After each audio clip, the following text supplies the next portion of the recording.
Bonjour à tous, bonjour à toutes, j'espère que vous allez bien. Une nouvelle vidéo aujourd'hui en ce jour de nouvelle lune, du début de cycle lunaire.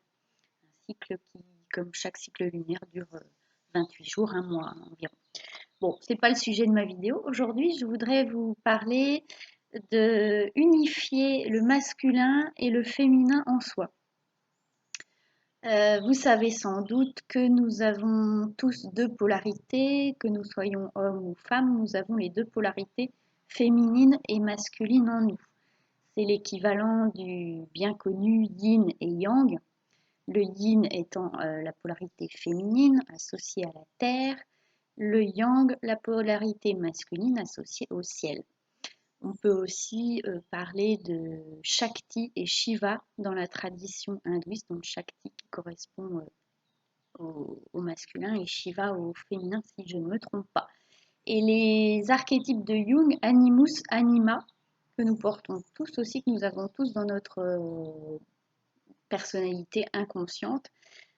Donc c'est ces deux polarités du masculin et du féminin. Alors, qu'est-ce que c'est? Je pense que vous avez déjà vos idées de ce que c'est que le féminin et le masculin.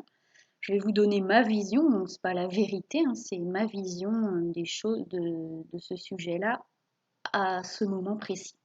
Donc pour moi, le masculin est relié, donc notre polarité masculine est reliée à tout ce qui est du domaine de l'action, du faire.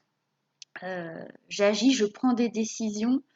C'est aussi oui, donc relié au ciel, au yang.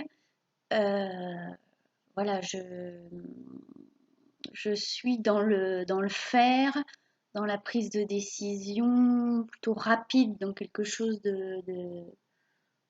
d'assez dynamique, avec une notion peut-être de vitesse, d'efficacité, j'allais dire, mais c'est encore ça, c'est à questionner, et une dynamique vers l'extérieur.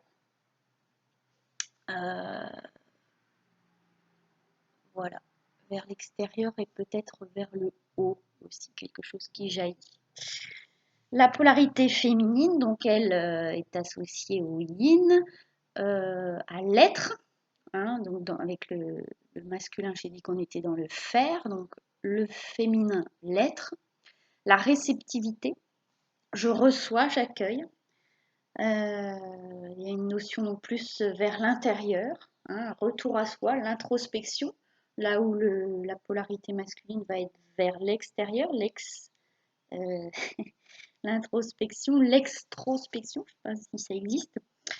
Et donc, dans l'énergie masculine, il y a une énergie solaire et dans l'énergie féminine, une énergie lunaire. Plus la lune est associée aussi à l'inconscient et le soleil au conscient. Si on prend l'astrologie, le soleil correspond à la personnalité euh, sociale qu'on expose et puis la lune plus à quelque chose d'intérieur, d'inconscient, euh, de féminin. Voilà, donc c'est intéressant aussi de se pencher sur le thème astral, de regarder où se trouve donc le soleil, donc le signe de naissance, où se trouve la lune, où se trouve bien sûr l'ascendant, et après on peut regarder encore plein d'autres choses. Et qu'est-ce qui est intéressant pour s'accomplir en tant qu'être humain, pour être bien dans sa tête, dans sa peau, se sentir bien, c'est justement de trouver l'équilibre yin-yang, féminin-masculin. C'est pas toujours facile, nous sommes en recherche constante d'équilibre, donc il y a des espèces de moments d'extase dans la vie où on trouve cette harmonie, cette unité intérieure entre nos deux polarités, et d'autres où nous sommes plus sous l'influence de notre féminin, donc plus dans l'introspection, d'autres moments où nous sommes plus dans l'action, où nous sommes plus tournés vers l'extérieur, et des moments de grâce où on trouve cet équilibre. Donc c'est un travail de chaque instant, voilà, où on peut euh, conscientiser quelle est la partie la plus active en moi en ce moment. Est-ce que les deux sont équilibrés ou est-ce que j'ai besoin peut-être d'être plus dans mon masculin, c'est-à-dire d'aller plus vers de l'action, ou au contraire d'apprendre à me poser, à être dans la réceptivité, le lâcher prise et à prendre conscience de, de ces choses qui se jouent en nous. Donc vraiment unifier ça. Alors voilà l'idée, hein, c'est de trouver à peu près à partie égale des temps où on développe notre masculin et des temps où on est donc dans des caractéristiques plus féminines, donc tout ce qui est aussi créativité. Voilà. La créativité n'est pas non plus le propre du féminin, je pense pas. Mais en tout cas, voilà des grandes notions sur ces deux polarités que nous avons tous en nous, hein, vraiment. Et pour se sentir bien, l'idée c'est d'harmoniser les deux avec comme le principe de ce fameux symbole du yin et du yang, où l'un n'existe pas sans l'autre. Hein, c'est pas des opposés, mais vraiment des complémentaires qui s'emboîtent, hein, d'ailleurs. Et c'est ça finalement ce qui crée la vie, c'est le féminin et le masculin qui s'emboîtent, hein, voilà, qui se complètent, hein, ce qui va donner la vie, le vivant. Aujourd'hui, peut-être une mini sophro, une sophro-minute pour venir intégrer justement ces deux polarités pour ceux qui le souhaitent. Et puis autrement, je vous souhaite une belle semaine, une belle journée, une belle semaine. Donc pour ceux qui souhaitent faire la minute sophro, vous pouvez vous installer confortablement donc en position assise, plutôt assise. Ou si vraiment vous avez envie de vous allonger, vous pouvez, mais l'idée c'est de une sophro-minute, c'est bien de la pratiquer là en position assise, donc le dos relativement droit, les jambes décroisées, les pieds bien à plat sur le sol, contact avec la terre, justement yin, et notre tête en direction du ciel, yang. Ça commence par là pour harmoniser nos polarités. Puis vous pouvez fermer les yeux, prendre quelques respirations profondes.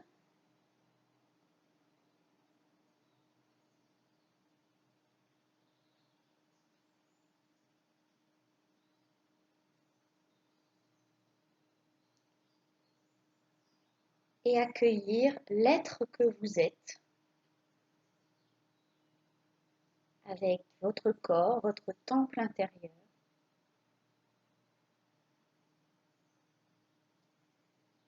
Ce corps qui nous accompagne du premier souffle jusqu'au dernier, donc il est important de prendre soin,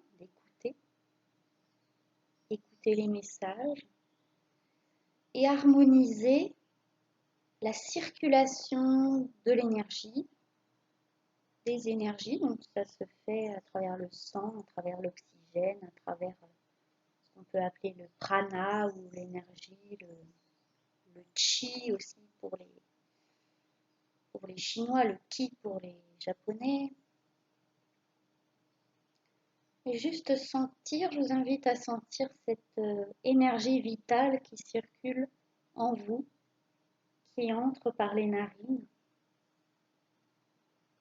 et qui vient nourrir les milliards de cellules qui composent notre corps.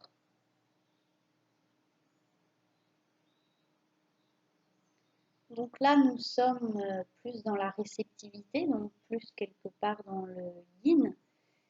Mais pour pouvoir être dans le yang, dans le masculin, nous avons besoin de temps où nous sommes en réceptivité. Donc l'un ne va pas sans l'autre. Là, nous sommes plus effectivement dans la réceptivité qui va nous permettre ensuite d'être dans une action juste.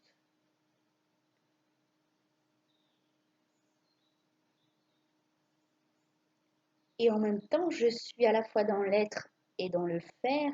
Ce que je fais, c'est porter mon attention sur mon monde intérieur, ce qu'il se passe à l'intérieur de moi, que ce soit au niveau du corps physique, des émotions,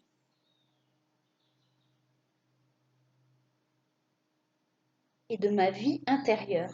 Qu'est-ce qui se passe au niveau mental, au niveau de ma pensée, mon état, mes états d'âme du moment, quels sont-ils? Donc si je pousse un peu plus loin la réflexion, je suis a priori plus dans l'être, et aussi dans le faire, mais une action intérieure, une action de non-faire quelque part.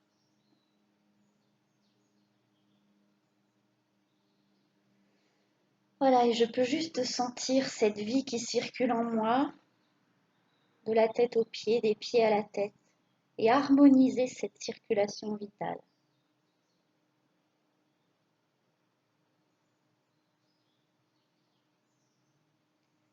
De façon à ce qu'il n'y ait pas un endroit du corps qui demande plus d'énergie qu'un autre, mais que cette énergie circule de façon fluide et équilibrée dans tout le corps pour nourrir toutes les fonctions vitales de l'organisme.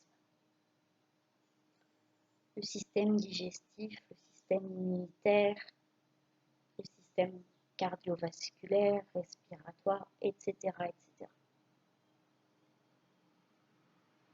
Et ainsi, je permets à mon âme, à mon esprit de prendre tranquillement sa place dans ce corps.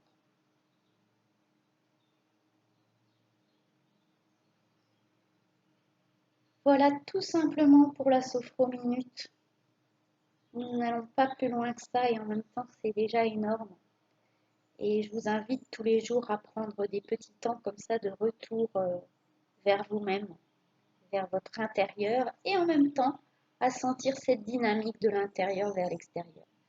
C'est quoi la respiration? Ce ne sont que des échanges entre l'air qui entre à l'intérieur et puis que nous évacuons à l'expire, nous évacuons une partie de cet air dont nous n'avons pas besoin. Et tranquillement, vous pouvez remettre un petit peu de mouvement dans votre corps et vous étirer, bâiller, soupirer. Revenir dans un corps parfaitement vivant et détendu, peut-être avec des tensions, peut-être avec des inconforts. Et si c'est le cas, je vous invite à les accueillir et peut-être à rapidement vous poser la question de qu'est-ce que ces inconforts cherchent à vous dire, puisque vous savez que j'accorde beaucoup d'importance au sens des symptômes, des troubles, des maladies, et essayer de comprendre ce qu'ils cherchent à nous dire, et bien souvent ils nous invitent à un retour à l'intérieur, un retour dans notre centre. Souvent, ça, ce sera l'objet de futures vidéos, comme j'ai fait déjà sur le décodage biologique, mais souvent, nos symptômes, nos maladies nous montrent que nous nous sommes un peu trop éloignés de notre centre et de qui nous sommes vraiment. Voilà. Je vous souhaite une belle journée, une belle semaine et à très vite pour de nouvelles vidéos ou aussi des accompagnements en groupe, en individuel, dans toutes les choses assez variées que je propose à Auxerre, à Val-de-Mercy et d'autres lieux et d'autres horaires sont possibles si vous m'en faites la demande avec grand plaisir. À bientôt.